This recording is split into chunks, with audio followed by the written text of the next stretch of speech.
Boa noite a todos, irmãos queridos. Boa noite, irmã Joana. Boa noite, irmão Rogério. Os demais irmãos que já estão na sala conosco lá, Daniela Edson Dresch, Itamar Souza, demais irmãos que já estão assistindo este hangout e não estão linkados ainda. Deus abençoe a todos vocês e a todos que vão posteriormente assistir a gravação desse estudo também. Fiquem todos com Deus. É um prazer estar com todos vocês aqui, mais uma vez com o nosso querido irmão Rogério, e dar continuidade nesse estudo de Colossenses, capítulo 2. Conosco lá, Daniela Edson Dresch. Vamos fazer uma oração para nós iniciarmos o estudo.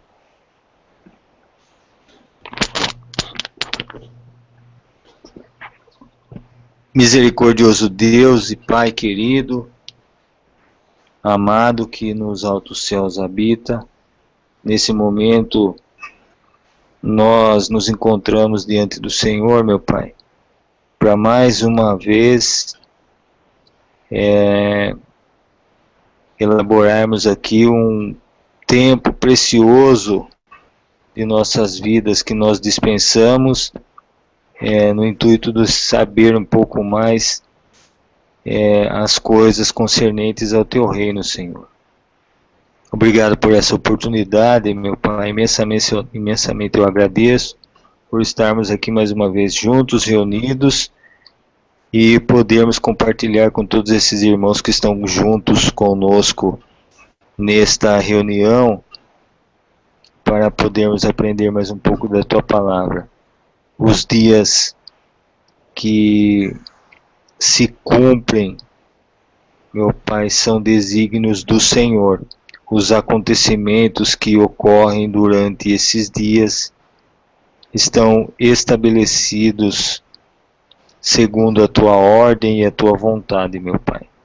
Nós sabemos que não cai um fio da nossa cabeça, um fio de cabelo da nossa cabeça, sem que o Senhor permita ou assim saiba. Obrigado por tudo que o Senhor tem feito por nós, por nossos queridos irmãos, nossos amigos, parentes, por todos nós, meu Pai.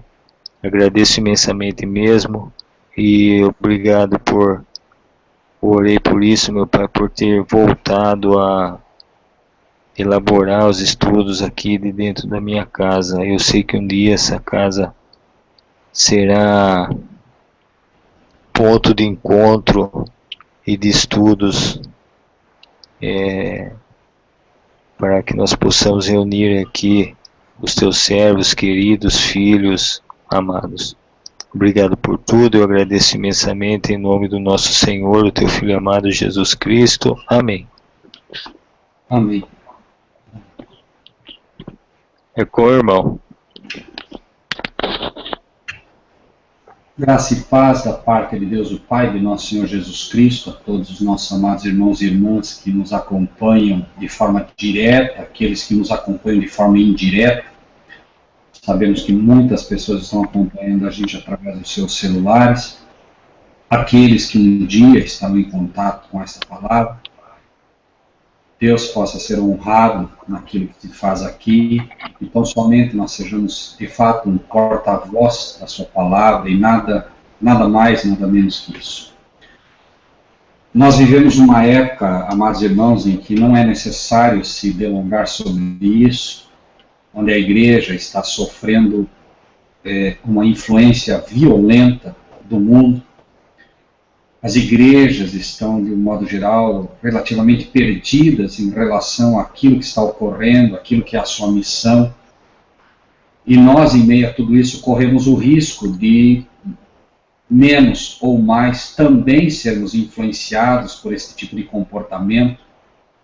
Já estudamos aqui sobre a travessia que Cristo faz quando Ele atravessa e convida os discípulos a entrarem no barco com Ele. Vimos como isso tem uma aplicação para os dias de hoje, em que é feito um convite para que nós passemos para o outro lado. E dando continuidade ao livro de Colossenses, eu gostaria de comentar aos irmãos um pouquinho antes sobre a necessidade que nós temos constante de entender que, se bem é certo, nós devemos estar alertas a todos os sinais que ocorrem, existe uma premissa básica que ela deve valer para todo cristão, que é a de que nós somos transformados naquilo que contemplamos. Isso é um fato notório. Então, quando a palavra de Deus diz que é bem-aventurado aquele que fecha os seus olhos para não ver o mal, a palavra de Deus atravessa os séculos e ela é sempre nova, porque a sabedoria de Deus, ela consegue conhecer tudo o que ocorreria no futuro. E que curioso que esse Deus vem e diz a nós, através da inspiração, através da sua palavra, bem-aventurado aquele que fecha os seus olhos para não ver o mal, porque hoje, de fato, só fechando os nossos olhos em determinados momentos para não ver o mal. Os nossos olhos têm sido uma fonte aberta para a ação do inimigo, através da televisão, através dos computadores, através dos outdoors, através das propagandas. É sem dúvida nenhuma um dos sentidos que o inimigo tem trabalhado forte. E se você hoje tenta assistir um noticiário, por exemplo, você só vê o mal.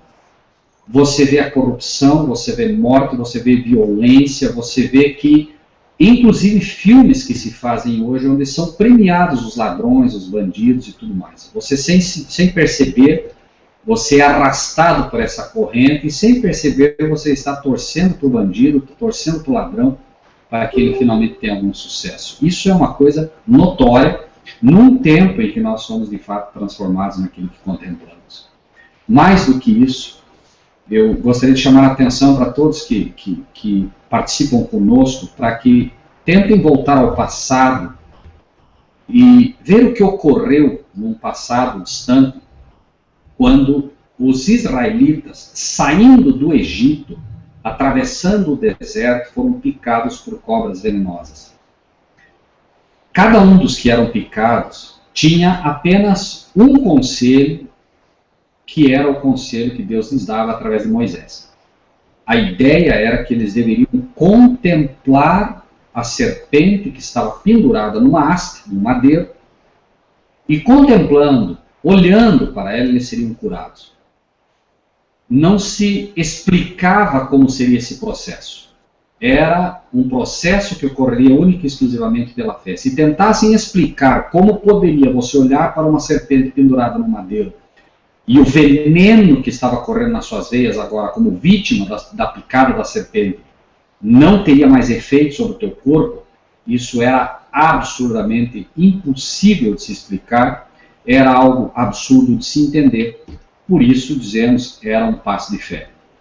Mas, curiosamente, também, aqueles que eram picados, eles iam gradativamente ficando paralisados, primeiramente seu pé, depois sua perna, depois o tombo, depois a altura do peito, braços, e a última coisa que paralisava eram os olhos.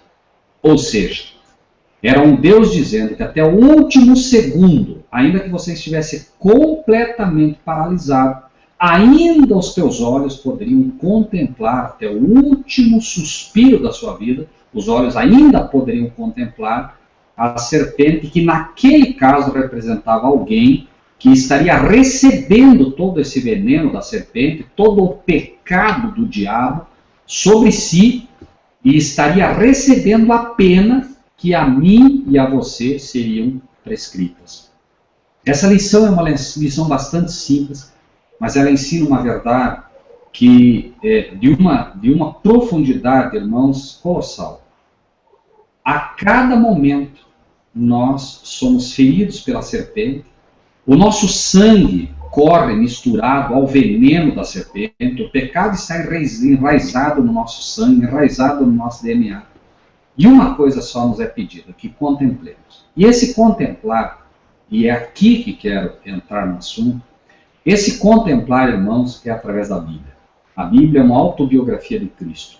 E o paralelo que quero fazer a todos os amados irmãos e irmãs é simples. Nós podemos estar acompanhando os sinais. Ameaça de guerra na Coreia, ameaça de guerra na China, ameaça de guerra na Rússia, ameaça de guerra no Irã, o Estado Islâmico se levantando contra o Estado judaico. E, enfim, irmãos, guerras e rumores de guerra, fato. E nós podemos estar contemplando isso o tempo todo. Tenho visto páginas de cristãos que a todo momento estão veiculando este tipo de notícia. E, se me permitem dizer, nós estamos contemplando o pecado. Nós estamos contemplando diariamente esse tipo de problema. E hoje eu falava com uma pessoa que trabalha ao meu lado, e ela dizia, Rogério, ela falou, eu nunca tive tanto medo em toda a minha vida, parece que daqui a pouco vai acontecer aqui do nosso lado. É exatamente o que o inimigo quer. A palavra de Deus diz que o perfeito amor lança fora o temor.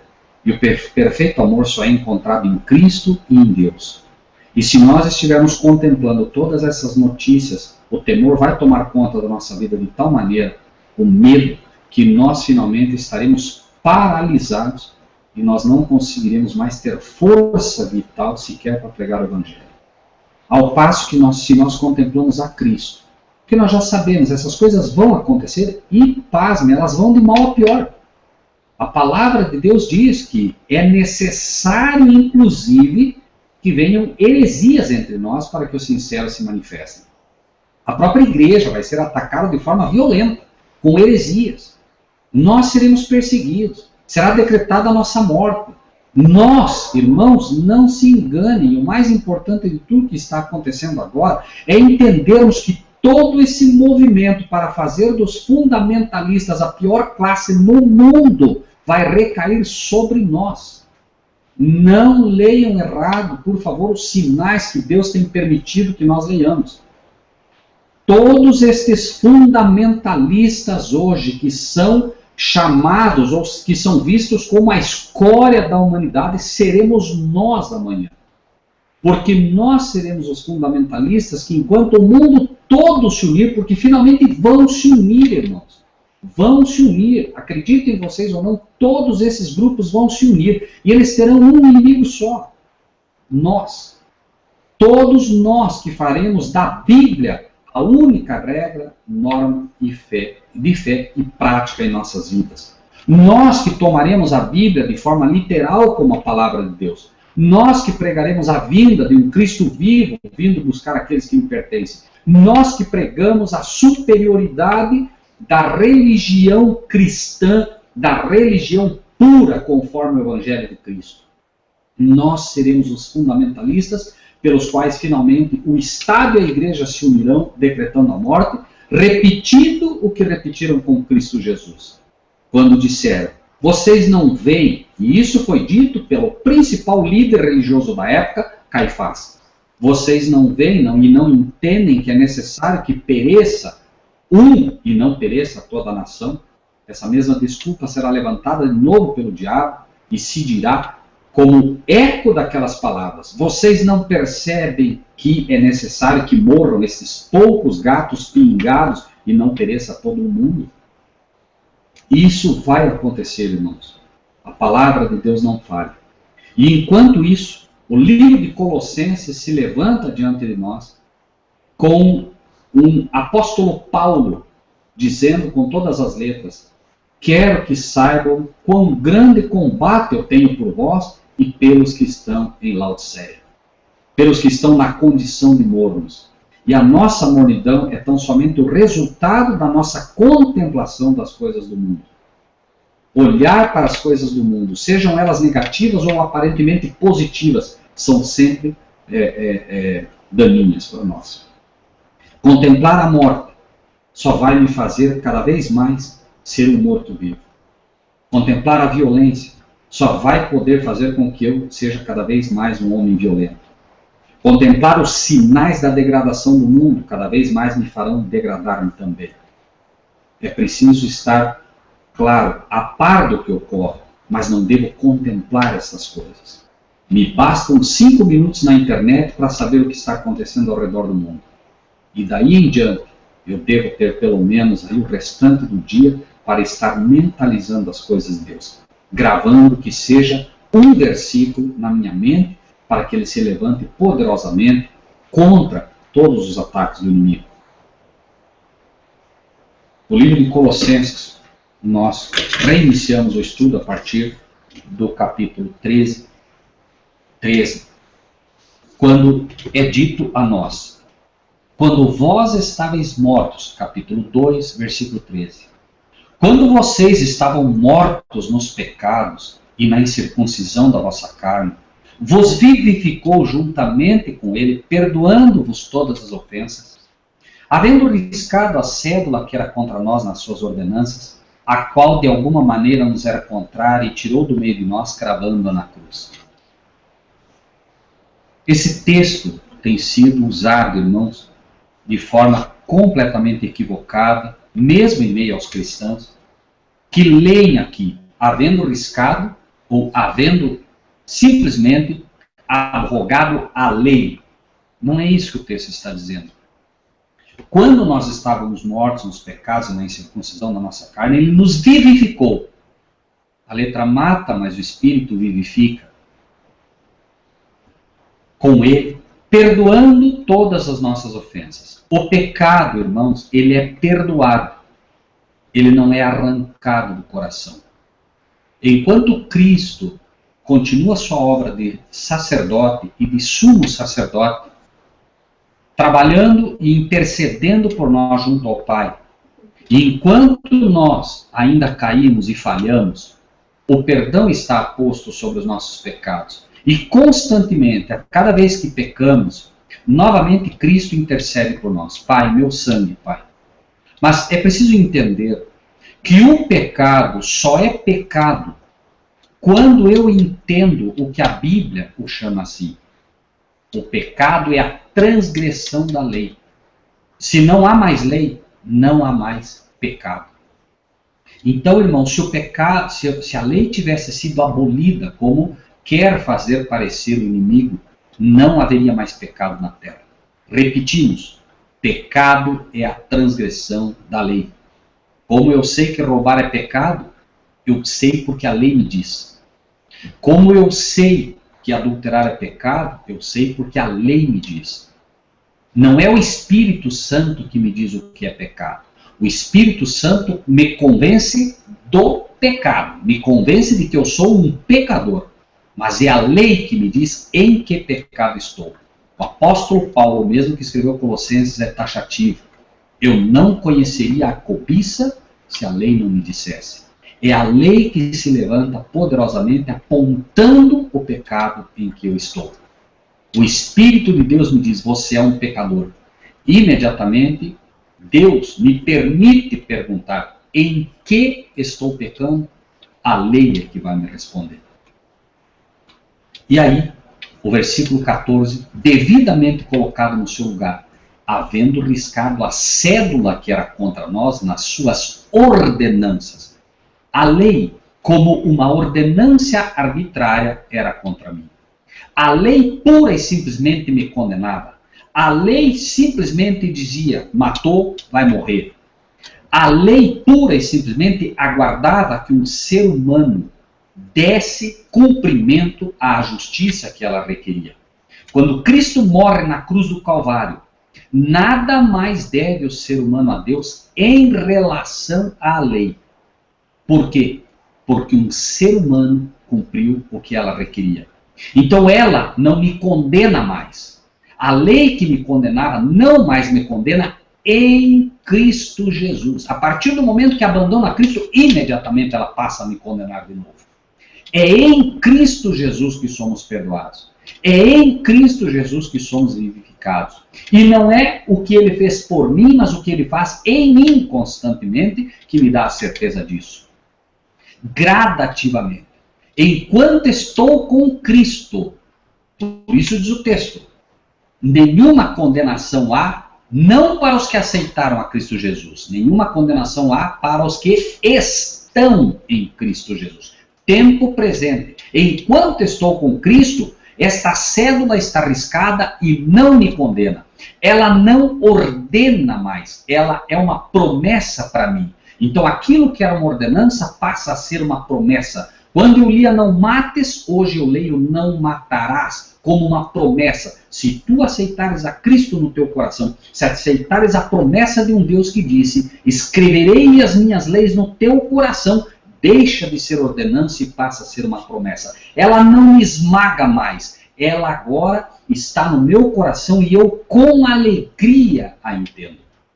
E diz o texto ainda, versículo 14, a qual de alguma maneira nos era contrária. Não diz o texto a qual nos era contrária. Diz que de alguma maneira nos era contrária. Por que de alguma maneira nos era contrária? Porque embora a lei vivifique, e a lei vivifica, porque ela não vem, ela mata para vivificá-lo. Embora a lei vivifique através do Espírito de Deus, primeiro ela precisa matar você. O cristão, ele tem que ser semente. Mas antes que ele possa frutificar, ele tem que morrer. E é a lei que vai matá-lo. Vai matar o eu. Eu penso que sou bom, a lei me prova que eu sou pecador. E ela me mata. Por isso, o apóstolo Paulo, o tempo todo, tenta mostrar essa realidade. É preciso, de fato, que a lei nos condene, porque uma vez condenados, nós agora vemos a necessidade de um Salvador, e aquilo que aparentemente me mata, na verdade me mata apenas para gerar em mim uma nova vida. Todos os instrumentos de Deus foram dados para fazer gerar um novo homem. O Espírito de Deus tem o seu papel. A lei tem o seu papel. Cristo, como pessoa física, tem o seu papel como mediador. O Espírito de Deus tem o seu papel como intercessor também, trabalhando no coração do homem. Todos têm o seu papel e um não entra no papel do outro. A lei não agride o papel do Espírito de Deus, não faz o papel do Espírito de Deus. E o Espírito de Deus não faz o papel da lei. A palavra de Deus diz, a finalidade da lei é Cristo para todo aquele que crê. A finalidade, irmãos, a Bíblia de Jerusalém traz o termo, a finalidade da lei é Cristo para todo aquele que crê. E muitos têm lido, o fim da lei é Cristo para todo aquele que crê, como se fosse fim de término. Não, é fim de finalidade, é fim de meio. A finalidade, a lei tem uma finalidade. Como um espelho, ela mostra o meu pecado, mas ela não me limpa porque esse não é o papel dela. O papel dela é mostrar o meu pecado. Eu não conheceria, repito, a cobiça se a lei não me dissesse, diz o apóstolo Paulo. Então, a lei pura e simplesmente como um espelho mostra a minha sujeira. Mas quando eu tento limpar-me com a lei, ela me diz, não é o meu papel. Vai para a água da vida e ele vai te limpar. A água da vida é Cristo. Por isso, a lei tem uma finalidade, levar-te a Cristo. E esse é o papel dela. Por isso, de alguma maneira, ela nos era contrária. De alguma maneira, por quê? Porque ela, para me dar vida, primeiro tem que me matar. Então, ela é como que contrária a mim. Segundo lugar, porque enquanto eu não aceito a Cristo Jesus, ela me condena. E terceiro lugar, ela de alguma maneira me é contrária, por quê? Porque em vez de ler a lei como letras que vivificam, eu vejo como letras que matam. E aí eu sou contra ela. E aí o mundo cristão se levanta dizendo, a lei é pesada, o jugo da lei é pesado. Enquanto Cristo, a plenos pulmões, tenta nos ensinar, tomai sobre vós o meu jugo, porque ele é leve. Este jugo é a lei também. A lei de Deus é leve. É uma lei santa, é uma lei justa, é uma lei boa. Como pode uma lei santa, justa e boa ser chamada pelos homens de um jugo pesado? Será que as coisas santas de Deus são pesadas? Será que as coisas justas de Deus são pesadas? Será que as coisas boas de Deus são pesadas? Basta pensar e nós veremos que de fato é o que o apóstolo está dizendo. Ele atirou, diz o versículo do meio de nós, cravando-a na cruz. Na cruz ele cravou aquela lei que me condenava. Na cruz ele cravou aquela cédula que me era contrária, aquele débito que eu tinha com Deus. Ele pagou. E é isso que nós entendemos. Aí nós começamos a verificar uma realidade precisa. O irmão Itamar diz aí, a lei do Velho Testamento foi criada para os judeus, não serve para os brasileiros, nós temos nossas próprias leis. Irmão Itamar, se nós queremos ser brasileiros, o irmão tem razão. Mas se queremos ser cristãos, a lei é a lei que Deus nos deu. A graça, como um favor imerecido, jamais poderá substituir a lei. Agora, versículo 15. Despojando os principados e potestades. Do irmão Rogério. Oi. Rogério, se você puder voltar na colocação que você estava fazendo a respeito do comentário do irmão Itamar, que cortou dessa parte. Uhum. O irmão Itamar coloca aí que a lei do Velho Testamento foi criada para os judeus, não serve para os brasileiros, nós temos nossas próprias leis. Né? Eu comento apenas que o irmão Itamar está certo se nós queremos ser brasileiros. Mas se nós queremos ser cristãos, né, e o apóstolo Paulo diz, não é judeu o que é na carne, mas aquele que é no coração. Todos nós somos judeus espirituais. A Bíblia chama de judeu o cristão nos dias de hoje. Então, a lei do Velho Testamento, na realidade, porque não existe Velho Testamento, existe um testamento, que é o testamento que foi escrito no passado, e existe o testamento que foi assinado em sangue por Cristo Jesus. Não há, então, o Velho Testamento. Esse é um termo que se usa, que se criou para dar a ideia que exista Novo e Velho Testamento. Não. Pura e simplesmente nós temos o testemunho assinado por Cristo a partir da sua morte na cruz do Calvário, e esse mesmo testamento, que antes que ele morresse na cruz do Calvário, era apenas por promessa. Né? O Itamar ainda comenta, a lei foi dada por homens, a graça foi dada pelo Salvador. A lei foi dada por Deus no Monte Sinai, o próprio Deus escreveu com a sua própria mão, e finalmente, né, a graça veio em Cristo Jesus. A lei foi dada pelo Pai, escrita com o seu próprio dedo na rocha, como um exemplo de eternidade, e o favor imerecido vem através de Cristo Jesus, que pagou o preço que essa lei requeria, mas não pagou o preço que a lei requeria para que nós voltássemos a transgredi-la.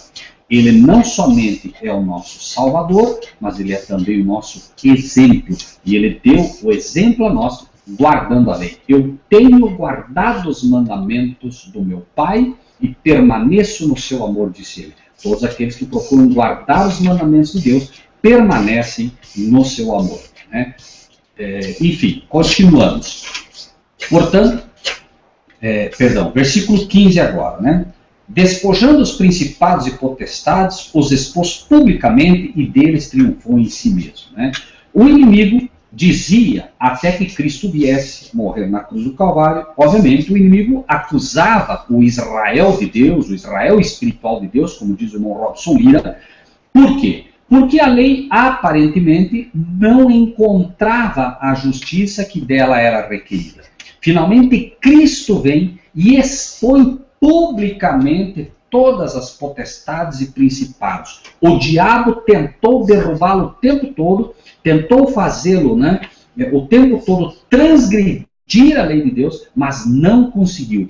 Foi despojado, não só ele, mas todos os demônios, inclusive, que quando faziam frente a Cristo, eram expulsos e publicamente ficaram, né, expostos diante de todos aqueles que quiseram ver a ação de Cristo através disso. Então, através da vida de Cristo, através de uma vida de obediência ao Pai, os principados e potestades foram completamente expostos. Por quê? Porque o próprio inimigo e os demônios foram expulsos do céu pela desobediência. Então o inimigo, aqui na terra, também continua o seu trabalho, ensinando os homens a desobedecer, mas finalmente Cristo vem e prova que é possível guardar a sua lei, e não apenas é possível guardar a sua lei, mas ele guarda a lei e a justiça se satisfaz.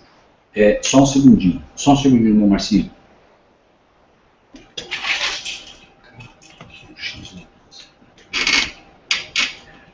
Então, no versículo 15, né, ficar claro esse despojo que aconteceu, uma vez que o inimigo ali, né, finalmente leva os homens a crucificar a Cristo, e fica claro, né, qual era o seu objetivo o tempo todo. Como isso ocorre, vejam o versículo 16.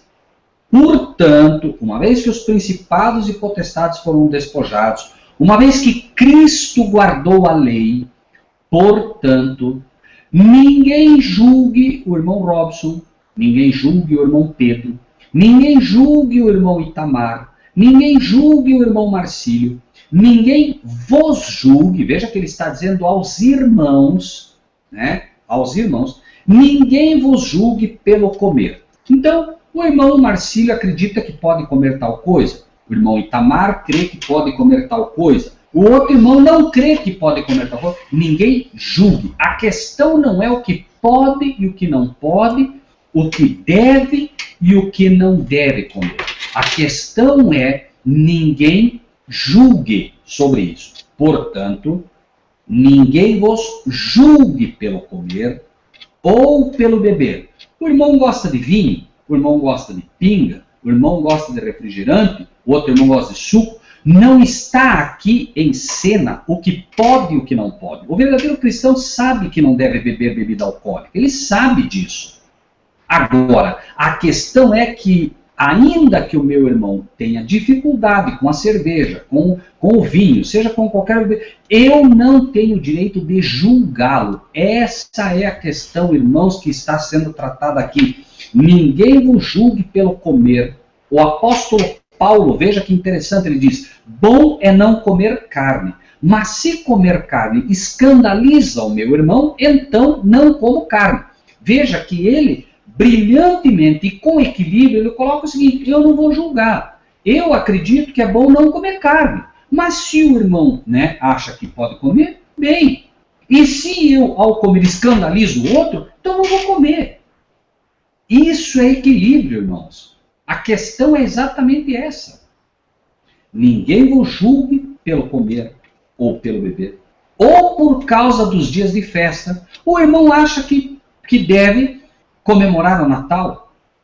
O outro irmão acha que deve comemorar o aniversário. O outro irmão acha que pode comemorar o Dia das Mães. Outro irmão acha que não. Tem irmãos que têm já sabedoria suficiente para saber que o Natal é uma festa pagã. Particularmente, eu não comemoro o Natal, eu entendo que ela é uma festa completamente pagã. Mas não é por isso que eu vou condenar ou julgar o meu irmão que ainda, dentro da sua simplicidade, daquilo que ele tem por sabedoria, ainda comemora. Não fui chamado por Deus para julgar. Ninguém vos julgue por causa da lua nova. Você acredita que as festas de lua nova valem a pena guardar como um exemplo daquilo que Cristo ensinou? Amém. Ninguém te julgue por isso. Você acredita que não? Amém também. Ou dos sábados. Você acredita que no sábado pode fazer determinadas coisas? Você acredita que no sábado não pode fazer determinadas coisas? Não se julga. Esse é sempre a questão que está sendo colocada aqui. Sobre comer, beber, dias de festa, da lua nova, dos sábados, não devo julgar o meu irmão. Essa é a questão. O irmão Itamar coloca, não julguei segundo a aparência, mas julguei segundo a reta justiça. Certo, mas não é para julgar o irmão, e sim é para julgar a doutrina, é para julgar o que se faz. Não o irmão. Essa é a questão. Julgar, nesse caso, é... O irmão me pergunta, sábado ou domingo? Julgue segundo a reta justiça. A reta justiça é a lei de Deus. Eu devo julgar pela lei de Deus. O que é que a lei de Deus diz? A lei de Deus diz que pode adulterar? Diz que não. Então, segundo a reta justiça da lei de Deus, eu digo, não pode adulterar. Mas eu não posso julgar o meu irmão. Esse é o ponto. E note, ninguém vos julgue pelo comer, pelo beber, ou por causa dos dias de festa, ou da lua nova, ou dos sábados, que são sombras das coisas futuras, mas o corpo é de Cristo. O melhor sábado... Eu sou novamente. O irmão Rogério, vamos esperar o áudio dele voltar. Tá sem áudio, irmão? Quando você ia falar e note, cortou. Ok.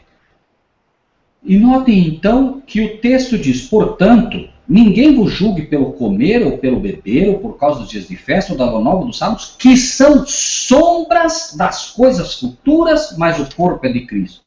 Amados irmãos, o que é uma sombra?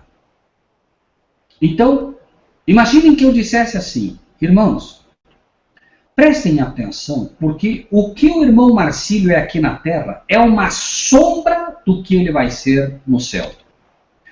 Todos os cristãos de Deus são aqui na terra uma sombra do que serão um dia no céu. A melhor comida que você comer aqui na terra, imagine aqui que você comeu de forma magnífica aqui na terra, conforme Deus quis. É apenas uma sombra do que você vai comer no céu. Imagine que você só bebeu aquilo que você aqui viu como extremamente saudável. É uma sombra do que você vai beber no céu. A água que você vai beber aqui não se compara à água que você vai beber no céu. Por isso é sombra. Os dias de festa, a melhor festa dos tabernáculos ou de lua nova, qual você quiser guardar aqui na terra, não será uma sombra da festa que você terá no céu. A Santa Ceia, que é uma festa solene ao Senhor, não é uma sombra aqui na terra daquela que nós teremos no céu. O melhor sábado que você guardou nessa terra não é senão uma sombra do sábado que você vai guardar um dia no céu. É isso que a Bíblia está falando. E não forço em nada aqui o entendimento. Nós precisamos aprender a ler o que está escrito e não o que eu acho que está escrito dentro da palavra de Deus. São sombras das coisas futuras, mas o corpo é de Cristo. Tudo aquilo são sombras, mas o corpo, a verdadeira igreja, é de Cristo. De novo, por isso não devo julgar. Porque o corpo pertence a Cristo e não a mim. Ninguém, vejam irmãos, ninguém vos domine ao seu bel prazer. Veja do que está sendo tratado o tempo todo o assunto, com pretexto de humildade. Fazendo-se de humilde, chega para você e diz, não, você não pode fazer isso no sábado. Não, você não pode beber isso. Não, você não pode comer aquilo. Pretexto de humildade e culto dos anjos, metendo-se em coisas que não viu, estando de balde inchado na sua carnal compreensão. São os que têm uma carnal compreensão que tentam julgar o povo de Deus pelo que come, pelo que bebe, por causa do sábado, por causa da lua nova ou por causa dos dias de festa. É disso que está sendo tratado. Ninguém domine vocês, diz Paulo, meus irmãos, a seu bel prazer, por sua própria vontade, com pretexto de ser humilde, porque não é humilde quem faz isso. Quem julga não é humilde, é orgulhoso, mas tem pretensão e pretexto de humildade. Culto dos anjos, como se conhecesse de fato um culto dos anjos, que são soleníssimos, metendo-se em coisas que não viu, estando de balde inchado na sua carnal compreensão. Tem uma compreensão carnal das coisas espirituais e por isso se julga no direito de julgar os irmãos. Não ligado à cabeça, não está ligado a esse corpo que busca fazer a vontade de Deus, da qual todo corpo, provido e organizado pelas juntas e ligaduras, vai crescendo em aumento de Deus. Se, pois, estáis mortos com Cristo, quanto aos rudimentos do mundo, note agora ele vai falar das coisas do mundo. Até aqui ele falou das coisas do céu. Ninguém vos julgue pelo comer, beber, dias de festa, lua nova ou sábado, todas coisas celestiais que são sombra das coisas futuras no céu. Mas no 20 ele vai falar das coisas do mundo. Se, pois, estáis mortos com Cristo, quanto aos rudimentos do mundo, por que estes homens, na sua carnal compreensão, carregam vocês ainda de ordenanças, como se vocês vivessem no mundo? Lembrem-se, amados irmãos, que nada há de novo debaixo do sol. Os fariseus, no passado, diziam o seguinte: você não pode carregar ou dar mais que 1000 passos em dia de sábado. Jesus curou no dia de sábado um homem que era paralítico há 38 anos. E disse a ele: toma teu leito e vai para tua casa. Este homem sai faceiro. Imagine a alegria no coração desse cristão, que pela fé recebe o que Cristo lhe dá, e sai faceiro com o seu leito debaixo do braço. Quase que podemos ver esse homem pulando de alegria, porque há 38 anos não conseguia andar. E ele se depara agora com um pastor, na sua carnal compreensão, olha para ele e diz: você não sabe que não se deve levar um leito no dia de sábado? Carnal compreensão. Não havia entendido a lição de que o sábado foi feito para o homem e não o contrário. O sábado foi feito como um dia santo, justo e bom, para se fazer o bem às pessoas. Cristo mostrou como se guardava o sábado. E aquele homem ali, julgando não só aquele que havia sido acabado de receber a vida através de Cristo, para poder andar, mas julgando o próprio Cristo que havia curado aquele homem em dia de sábado.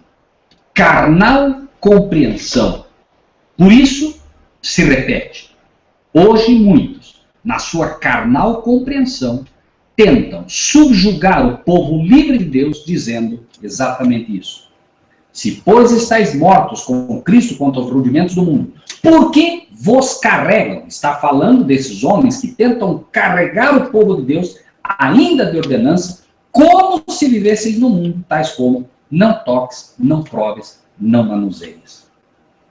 A questão aqui não é, irmãos, a questão aqui não é, repito, o que se desvia para a esquerda, mas é o que se desvia para a direita. Quando Deus diz para você não fazer tal coisa, e as pessoas vêm e tentam aumentar aquilo que Deus disse. Lembre-se que o livro de Apocalipse traz duas advertências. Aquele que retirar a parte do livro, eu retirarei dele a parte da árvore do paraíso de Deus, e aquele que acrescentar, eu lhe acrescentarei os flagelos neste livro. O inimigo trabalha de duas formas. Deus te dá uma promessa, Deus te dá leis, o inimigo vem e tenta fazer dessas leis um peso que ninguém pode suportar, acrescentando aquilo que nela não cabe, e outros tirando. Sempre o inimigo trabalhará assim. O inimigo não quer o equilíbrio, mas nós precisamos ter um equilíbrio. Entender qual é o papel da lei e entender qual é o papel da graça. Isso é equilíbrio. Tais como: não toques, não proves, não manuseies, as quais coisas todas perecem pelo uso, segundo os preceitos e doutrinas dos homens, as quais têm, na verdade, alguma aparência de sabedoria, em devoção voluntária, humildade e em disciplina do corpo. Veja que está falando aqui, disciplina do corpo. Não está falando do verdadeiro homem espiritual. Está falando daquelas questões onde como os fariseus faziam. Coavam um mosquito, né? E Jesus disse: vocês coam um mosquito, porque eles entendiam que não podiam comer um mosquito para não se contaminar. Jesus diz: vocês coam um mosquito e engolem um camelo. E é isso que nós precisamos entender. As quais têm, na verdade, alguma aparência de sabedoria, em devoção voluntária, humildade e em disciplina do corpo, muito preocupados com o corpo, esqueciam o espiritual. Mas não são de valor algum, senão para a satisfação da carne. Queremos entender as epístolas de Paulo, precisamos entender o que acontecia no passado. Entendendo o que acontecia no passado, entendemos o presente também. Aqui é um alerta contra os fariseus, contra os pastores que sobrecarregam o povo de Deus de ordenanças. Sejam essas ordenanças com esses pastores hoje que roubam a igreja de Deus, que dizem: não, você tem que dar o teu salário, você dá o teu aluguel para você ter uma casa nova. Sobrecarrega financeiramente o povo de Deus, sobrecarrega doutrinariamente o povo de Deus, inventam ideias o tempo todo, todas essas coisas que, como faziam os fariseus no passado, apenas para a satisfação da carne. Os fariseus se julgavam santos, se julgavam incontaminados. Então, o tempo todo, eles apareciam com pretexto de humildade a todos, mas no fim eram de fato, todos eles, pessoas que o tempo todo se apresentavam, né, como pessoas boas, mas tudo para a satisfação da carne. Quando davam dinheiro para a igreja, o faziam para que todo mundo visse. Por isso Jesus diz que se comprazem e orar nas praças. Nas praças eles paravam para ser vistos por todo mundo que eles estavam orando. E Jesus dizia, quando vai orar, fecha a tua porta e ora em segredo, não precisa ninguém ver. Jesus também disse, não saiba a tua mão esquerda o que faz a tua mão direita. Ou seja, não precisa ficar mostrando para ninguém. Era o que os fariseus faziam, apenas para a satisfação da carne. Irmão Marcílio, encerramos o capítulo 2, né? E, enfim, fica a critério do irmão agora. Amém, irmão. Amém. Maravilhoso estudo. Será que algum irmão tem algum questionamento a respeito disso, Rogério? Eu acredito que o irmão Tamar talvez tenha, né, alguma, eu não sei, eu vi aí que ele colocou as duas tribos, eram 12 quadrilhas, se matavam, saqueavam, estupravam crianças. Confesso que eu não sei, né, o que isso tem, onde é que isso se encaixa no que estamos falando, né? O Criador é amor, não sei, lei versus graça, enfim, né, o irmão está colocando algumas coisas aleatórias, eu confesso que eu não sei se há uma pergunta específica em relação a isso, né? Me parece que o irmão não concorda com o ponto de vista que a gente coloca, né? Deve ser respeitado, obviamente, mas confesso que eu não estou vendo, né, clareza, né, no que ele coloca. Agora sim, ele coloca a lei foi abolida, estamos na graça, né? Esse é o erro, né? É um erro crasso que o inimigo tem impetrado, né, junto a todos os cristãos de hoje, né, que acreditam realmente que a lei foi abolida quando Jesus diz claramente, não penseis que vim abrogar a lei, vim para cumprir. Não pensem que eu vim abolir a lei, eu vim mostrar como se guarda, vim para cumprir. Cumprimento, obviamente, é mostrar como se faz, isso é cumprir, obviamente, né? Então, o irmão Itamar, infelizmente, é só mais um que foi enganado pelos falsos pastores, e, infelizmente, né, a gente vê com tristeza que essas pessoas, elas simplesmente dão respostas, né, ao inimigo que desde lá no céu já transgrediu a lei de Deus e continua fazendo isso aqui na terra, né? Então, não podemos culpá-lo, não podemos condená-lo, obviamente, mas é triste ver que pessoas, né, com algum conhecimento, pessoas que querem servir a Deus, realmente imaginem em algum momento que a lei foi abolida. Essa lei, por toda a eternidade, ela estava sendo válida, por isso foi que Deus a escreveu, né, na rocha, com o seu próprio dedo, mostrando, né, rocha na Bíblia é sempre sinal de eternidade, né, e, enfim, né, é quase que uma dificuldade para a gente tentar mostrar para as pessoas, né, isso, né. Então, irmão Marcílio, fique à vontade, né. Ok.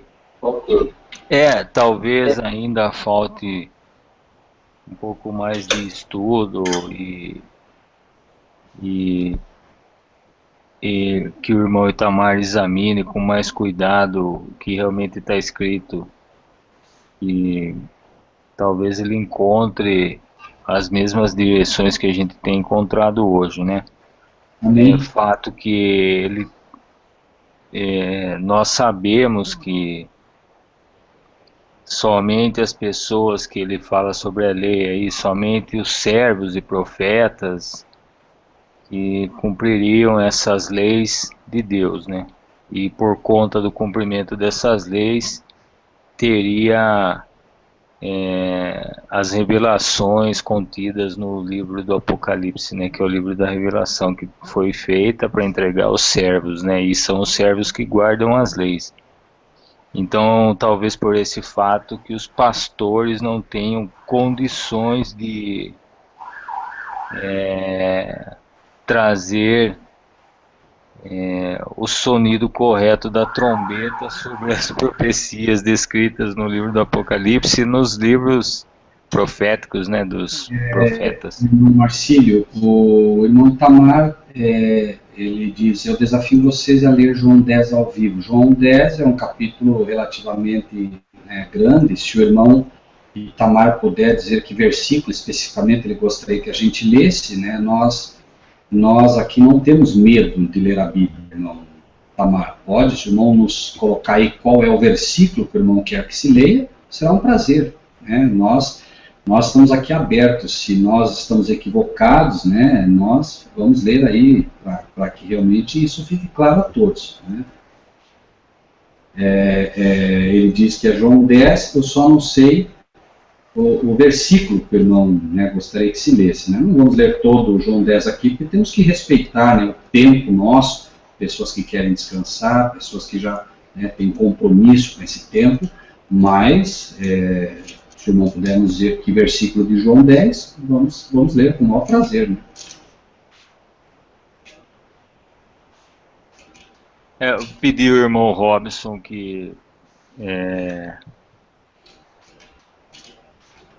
vamos ter mais cuidado, irmão Robson, com as colocações, mesmo o irmão Itamar dizendo que a gente está enganando o povo,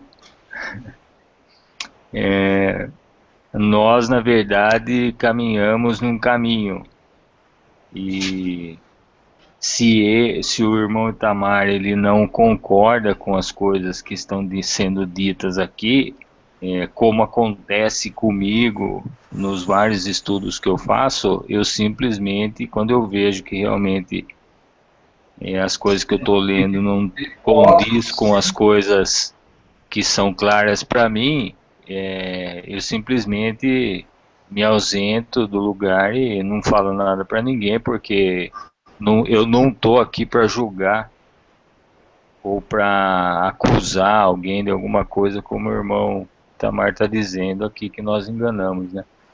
Mas enfim, cada um tem um posicionamento e entendimento sobre as coisas.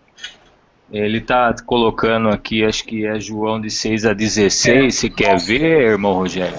Bom, João 6 a 16, né?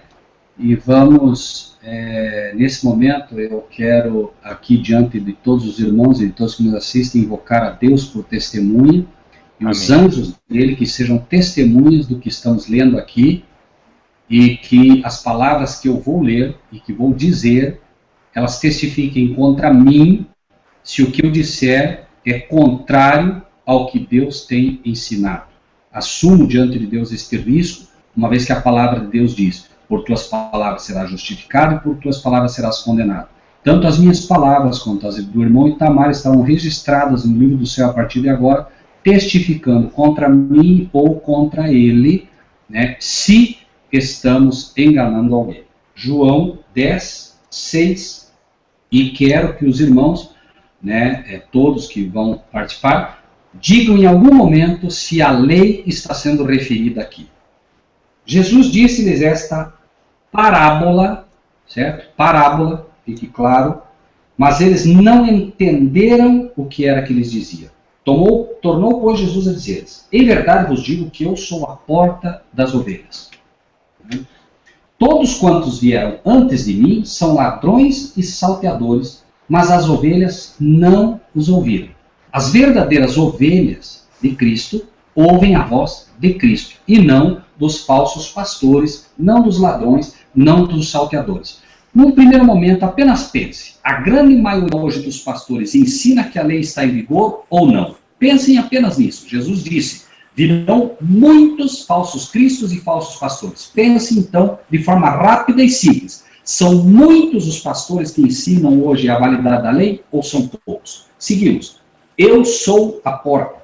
Se alguém entrar por mim, salvar-se-á, entrará, sairá e achará pastagens. Amém? Acreditamos nisso. A salvação está em Cristo Jesus. Ele é a porta. Em nenhum momento dizemos aqui que a lei salva. Testifique-se isso no céu também. Se em algum momento dissemos aqui que a lei salva, né, todos têm o direito de interpelar.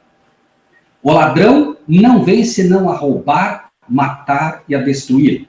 Eu vim para que tenham vida e a tenham com abundância. Amém? Eu sou o bom pastor dá a sua vida pelas ovelhas. Mas o mercenário, que não é pastor, o mercenário, em primeiro lugar, é Satanás, que já lá no céu desobedeceu a lei de Deus e ensinou os homens aqui na terra a fazer isso. O ladrão não vem senão a roubar, matar, a destruir. Eu vim para que tenham vida e tenham vida em abundância. Eu sou o bom pastor dá vida pelas ovelhas. Mas o mercenário, que não é pastor, de quem não são as ovelhas, vê vir o lobo, deixa as ovelhas e foge. E o lobo as arrebata e dispersa. Não me parece que é o que estamos fazendo aqui. Ora, o mercenário foge, porque é mercenário e não tem cuidado das ovelhas. Eu sou o bom pastor, conheço as minhas ovelhas e das minhas ovelhas sou conhecido. Agora, aquele que diz que me ama e não guarda a lei de Deus é mentiroso e nele não está a verdade. Aquele que diz que me conhece e não guarda a minha lei é mentiroso e nele não está a verdade. Eu sou o bom pastor, conheço as minhas ovelhas e das minhas sou conhecido. Assim como o Pai me conhece a mim, também eu conheço o Pai e dou a minha vida pelas ovelhas. Ainda tenho outras ovelhas que não são deste aprisco. Também me convém agregar essas, e elas ouvirão a minha voz. E haverá um rebanho e um pastor. Esse é o texto. Que o céu testifique se o que falamos aqui é correto, incluindo nossos comentários ou não. Irmão Marcílio? Oi, Rogério, eu caí, voltei agora. O irmão leu todo o texto? Sim, lemos todo. Uhum.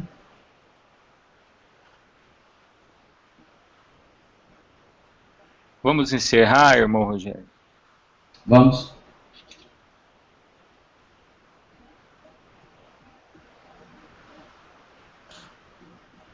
Irmão, ora, por favor.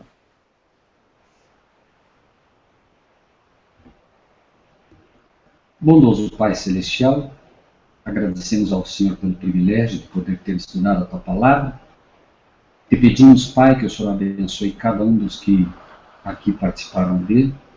Te pedimos que abençoe de forma toda especial o irmão Itamar, que na sua sinceridade e inocência imagina que a lei de Deus não está mais em vigor. Possa, Senhor, pelo Teu Espírito, Pai, assim como convenceu todos nós um dia, possa convencê-lo, Senhor, da validade da Tua lei, de uma lei que é santa, justa e boa, uma lei que busca santificar o homem, uma lei que busca fazer o homem bom, uma lei que busca, de fato, fazer com que o homem seja justo. Possa ele entender, Senhor, que a lei é tão somente uma transcrição do Teu caráter, um Deus que é santo, justo e bom também. Toma-nos em Tuas mãos, possa, a cada dia, Senhor, mostrar-nos que, de fato, a salvação está em Cristo Jesus, o nosso Salvador. Mas a lei é o processo que o Senhor usa também para nos santificar. Também lhes dei os meus sábados, para que saibais que eu sou o vosso Deus que vos santifica. Seja honrado, Pai Celestial, por Tua sabedoria, por Tua inteligência, por Teu amor, e dá-nos o privilégio de aprender cada vez mais com o Senhor. Por Jesus que pedimos e agradecemos. Amém. Amém. Amém. Bom, irmãos, agradeço a oportunidade, a presença de todos aqui e voltamos no próximo sábado agora, às 16 horas e 30 minutos. Nós aguardamos a todos os irmãos lá. Vamos provavelmente dar início a um outro estudo. Fiquem todos com Deus e obrigado, viu, Rogério? Deus abençoe o irmão, a irmã Joana Batista, todos os demais irmãos que estão na sala conosco, inclusive o seu Itamar Souza, aí mesmo ele nos acusando aí. Deus tenha compaixão dele e de todas as outras pessoas que também estão nesse mundo aí perdido. Ô, Marcílio, amanhã de manhã eu vou te chamar. Tá ok, eu tô por aqui, irmã. Pode me chamar. eu preciso falar com o irmão, tá bom? Amém. Amém. Amém. A paz Até do Senhor. mais, boa noite e bom descanso a todos. Amém. Amém. Bom descanso a todos. Deus os abençoe grandemente. Amém.